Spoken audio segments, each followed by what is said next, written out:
মানিকগঞ্জের শিবালয় উপজেলায় থাকেন জুলহাস মোল্লা। সেখানে বসে একটা বিমান বানিয়ে তাক লাগিয়ে দিয়েছেন সবাইকে। জুলহাসের এই বিমান উড়ানো দেখতে শত শত মানুষ ভিড় করেন শিবালয়ের যমুনা নদীর চরে। এবার জানা গেল সেই জুলহাস চান্স পেয়েছেন হার্ভার্ড বিশ্ববিদ্যালয়ে। প্রশ্ন হচ্ছে তা কতটুকু সত্য? বিস্তারিত জানাচ্ছেন শেখ ফরিদ। বিমান বানিয়ে তাক লাগিয়ে দেওয়া জুলহাস বিশ্ববিখ্যাত হার্ভার্ড বিশ্ববিদ্যালয়ে চান্স পেয়েছেন। বাঙালিরা মেধার মূল্যায়ন দিতে না জানলেও যুক্তরাজ্য ঠিকই জানে, এমন দাবি প্রচার করা হচ্ছে সামাজিক মাধ্যম ফেসবুকে। যেখানে দুটি স্ক্রিনশট কোলাজ করে ফেসবুকে প্রচার করা হচ্ছে। সংযুক্ত স্ক্রিনশট দুটির একটি মূলধারার সংবাদ মাধ্যমের ফেসবুক পেজে প্রচারিত একটি পোস্ট, অপরটি আহমেদ হাসান নামের একজন ব্যক্তির ফেসবুক পোস্টের।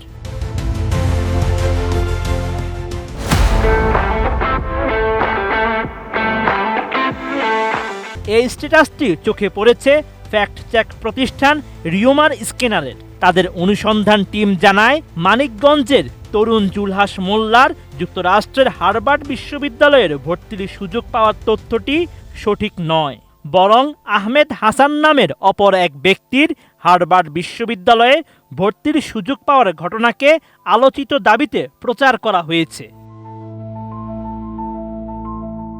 এ বিষয়ে প্রাসঙ্গিক কিওয়ার্ড সার্চ করলে ওই সংবাদ মাধ্যমের ফেসবুক পেজে একটি পোস্ট পাওয়া যায়। পোস্টে সংযুক্ত ফটোকার্ডে বলা হয়, মানিকগঞ্জের এসএসসি পাস যুবক সফলভাবে নিজ হাতে তৈরি করা বিমান উড়িয়েছেন। আর ক্যাপশনে বলা হয়েছে, বাজেট সীমাবদ্ধতার কারণে পাম্প ইঞ্জিন, অ্যালুমিনিয়াম এবং স্টেইনলেস স্টিল ব্যবহার করে নির্মিত উক্ত এয়ারক্রাফটটির ওজন প্রায় 100 কেজি। ফেসবুক পোস্টটির মন্তব্য সেকশনে এই বিষয়ে গণমাধ্যমটির ওয়েবসাইটে প্রকাশিত একটি প্রতিবেদনের লিঙ্কের সংযুক্তি পাওয়া যায়, যেখানে জুলহাস মোল্লা যুক্তরাষ্ট্রের হার্ভার্ড বিশ্ববিদ্যালয়ে ভর্তির সুযোগ পেয়েছেন এমন কোনো নির্ভরযোগ্য সূত্র পাওয়া যায়নি।